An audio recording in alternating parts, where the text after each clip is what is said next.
Council, state your appearances, please. Good morning, Your Honor. Livia Camaro appearing on behalf of Plaintiff Pierce Lake Village Association. Good morning, Your Honor. Travis Gagnon appearing on behalf of defendants James E. Heaton Trust and Tenant. Your Honor, can we address a housekeeping matter prior to getting into the motion, please? What is the housekeeping matter? So at the February 20 hearing that we were at, it was relayed to the court that defense counsel represents all defendants, and I wanted to confirm that defense counsel does in fact defend all defendants. He advised the court that he was planning on filing a motion to dismiss the Ellen Trust on the basis that she had no alleged interest, and that motion has not come through, and their captions seem to state that they only represent the trust, the Heaton Trust, and the tenant. So if that's the case, I'm going to need to default the Ellen Trust, but I just want to confirm.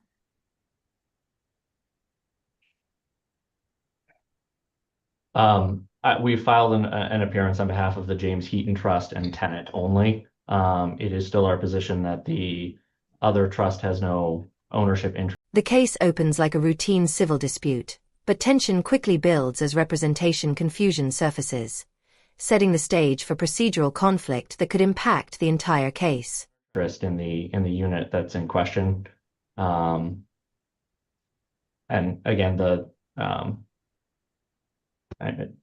it's not that I won't file a motion. Our motion that is teed up today is to adjourn the trial, which would seemingly bump the motion hearing or motion filing deadlines as well. That will likely be a part of the motion that's filed at that time. I don't know if that's a housekeeping matter or not. I mean, if you believe that they're not representing them and you want to file a motion for a default, I think you need to file your motion. Understood, Your Honor.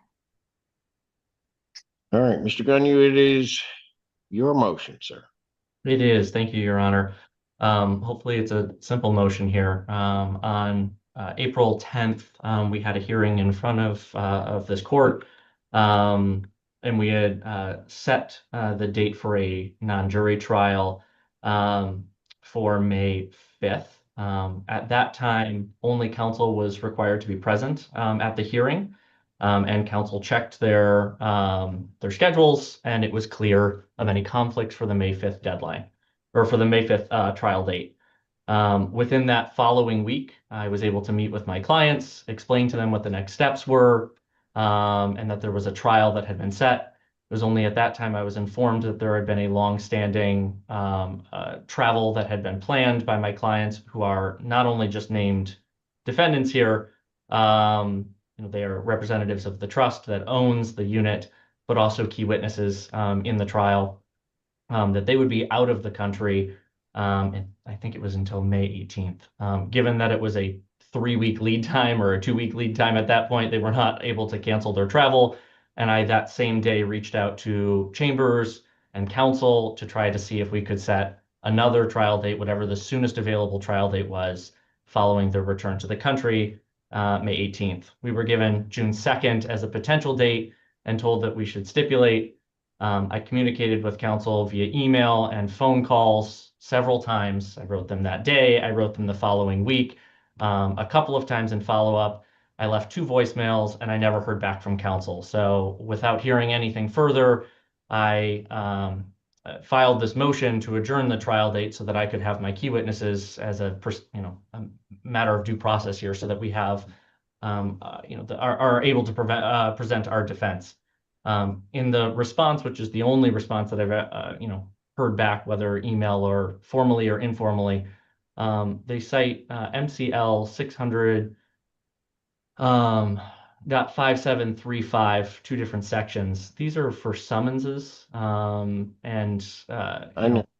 So I'm well aware of that, and I'll get to it when I hear their response, because I think the response is frivolous in a lot of ways. Yeah, and I will just point out, Your Honor, my last thing. We've already extended deadlines in this case before at plaintiff's insistence. We had our hearing in March that was scheduled. Plaintiff reached out and asked for a stipulation to move that date, which again is far beyond 10 days from the filing of the complaint. We did stipulate to that and moved it to the April 10th date to cooperate with counsel. Now we're being told that it's not a matter of discretion and that there's no power to move beyond based on this good cause. So that is all I have, Your Honor. Our request is that we move the trial date to June 2nd, or if counsel or plaintiffs are unavailable on June 2nd, we're happy to find another date that works where everyone is present. Response. Your Honor, MCL 600.5735 sets the dates that the summary proceeding must occur after the issuance of the summons. How long have you been doing summary proceedings? Because what's the date of that statute?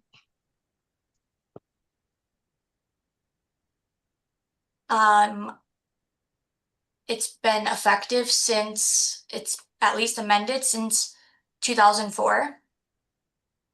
Correct.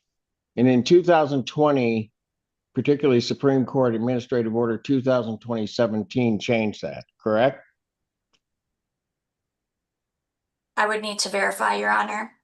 Yeah, you should have looked at that before you filed this response. Go ahead. Your Honor, we largely rely on our response to the defendant's motion. Yeah, but I've got questions regarding the response because what you put in the response, it seems to me to be frivolous regarding an argument for a motion to adjourn the trial date.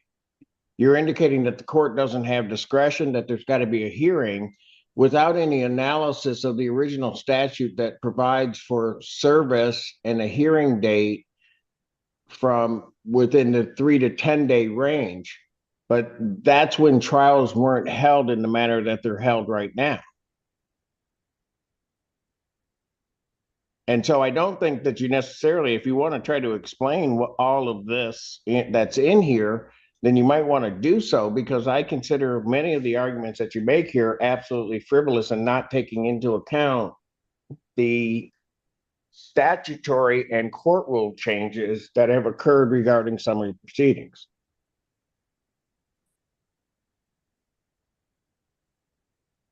Respectfully, Your Honor, again, our position is that the statute places a limitation on the adjournments and Give me the court rule, by the way. Court rules will supersede statutes on procedural matters. That has always been the rule. So give me the court rule that does not give this court. The judge shifts the momentum completely, calling out weak legal arguments and labeling parts of the response frivolous. A clear sign the court is not impressed with the plaintiff's preparation.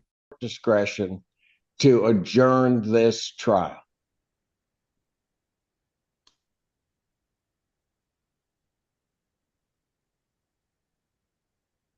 I mean, Your Honor, under MCR 2.001, the court rule yields to the statute. On procedural matters? The language in 2.001 specifically states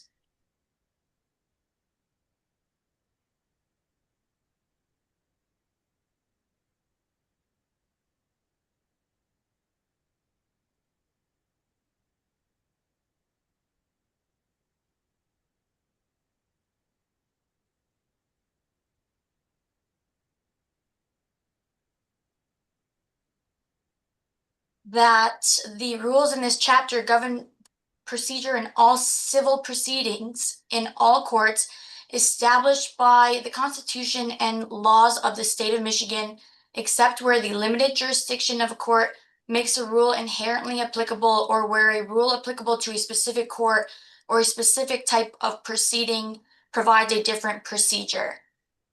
Our interpretation of that specific type of proceeding provides a different procedure read in conjunction with the Summary Proceedings Act, which provides, Be kidding me. Read the first sentence again.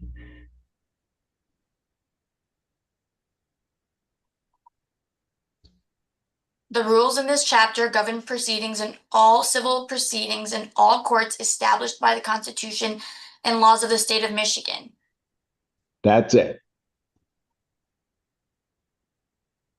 The rules govern the procedure.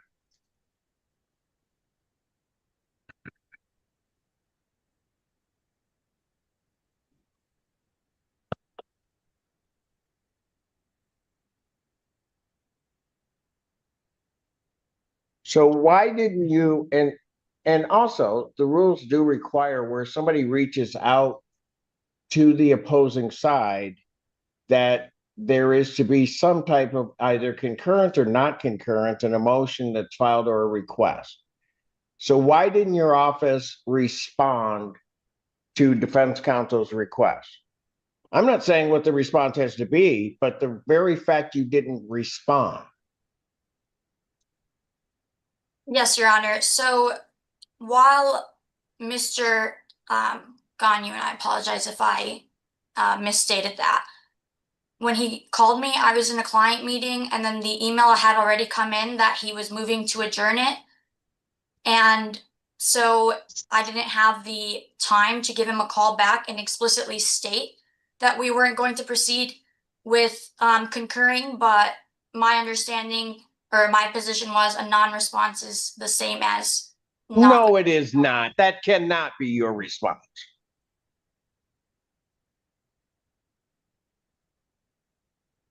You're going to tell me when opposing counsel reaches out to you, even if you don't agree, that you have no obligation to respond?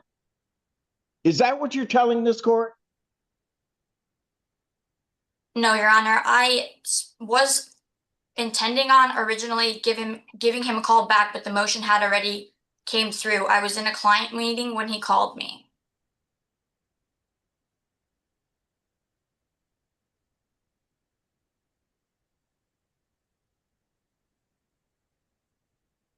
Your Honor, You're saying there wasn't a time between his original contact with you and the filing of the motion that you had no way of reaching back out via email otherwise to him? Is that what you're representing to this court? Be careful on your answer.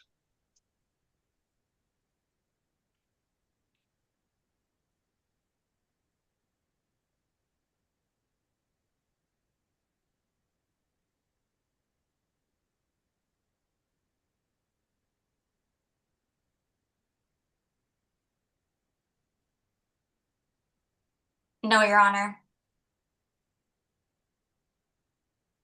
That's not what you're saying to this court, because I really hope you're not. No, Your Honor.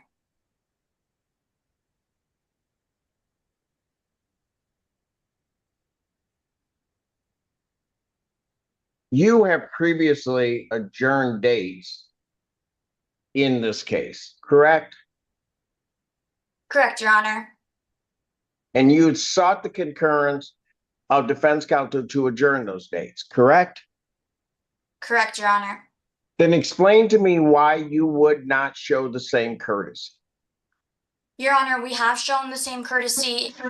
They also asked for 2 specific adjournments. And in this scenario, the client wasn't willing to give another stipulation to adjourn. We recently received body cam footage of recent calls out to the unit, and Did that get filed with your response?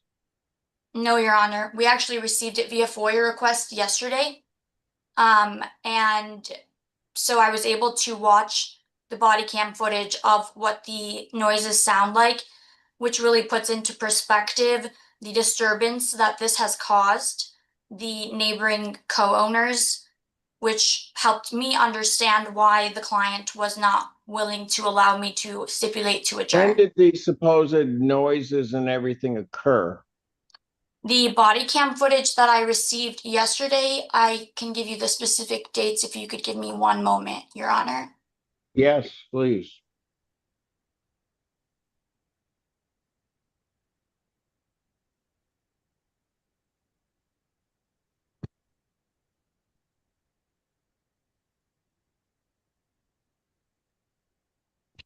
So one of the body cam videos is dated 3/10/2026. 3/10? Yes, March 10th. The other two of them are dated 4/13, and then there's one on 4/15, excuse me.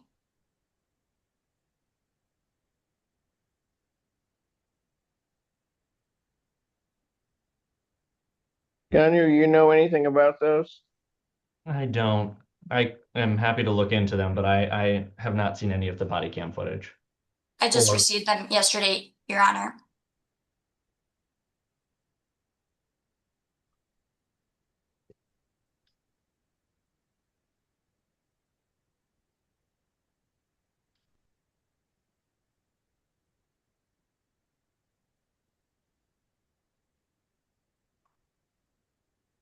Back to your motion. Did you even, I mean,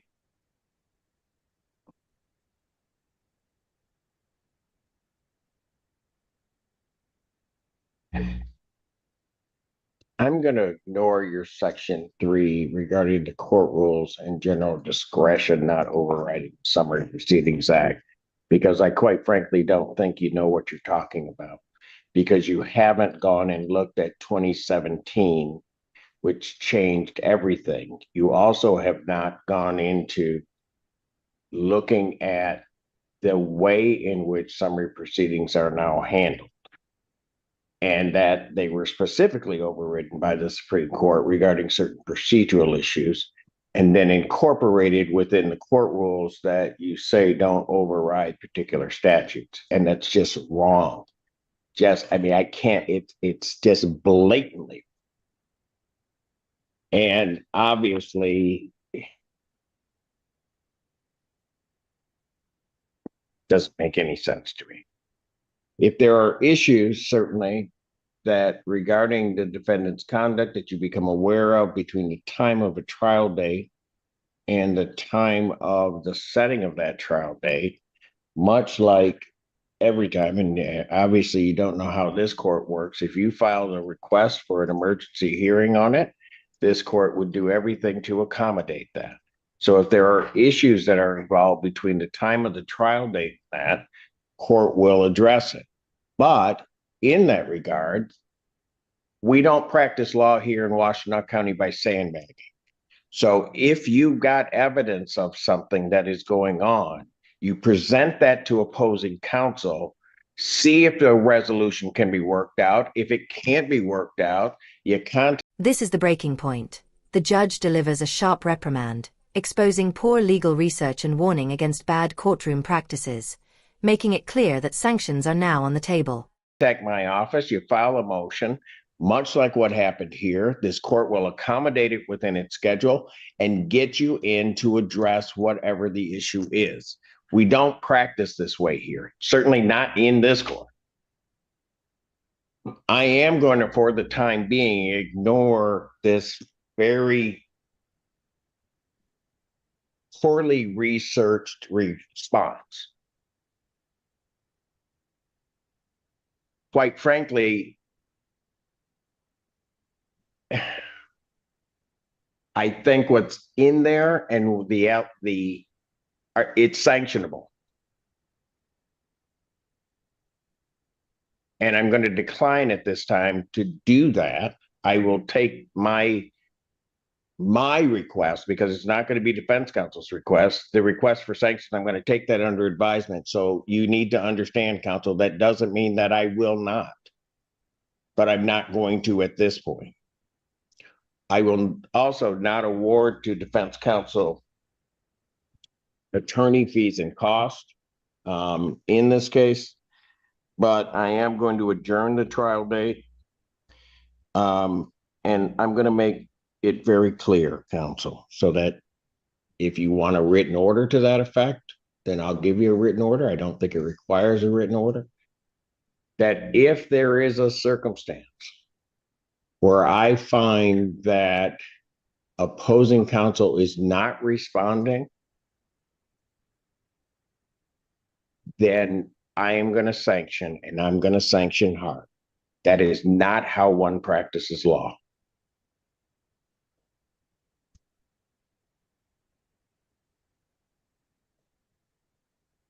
Having considered the motion and the response for whatever the response is, non-jury trial in this matter will be adjourned. I will adjourn the matter to June 2nd, 2026, 9 a.m.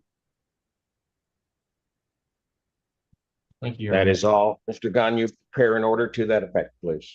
Thank Yes, you. sir. Thank you, Your Thank Honor. you, Your Honor.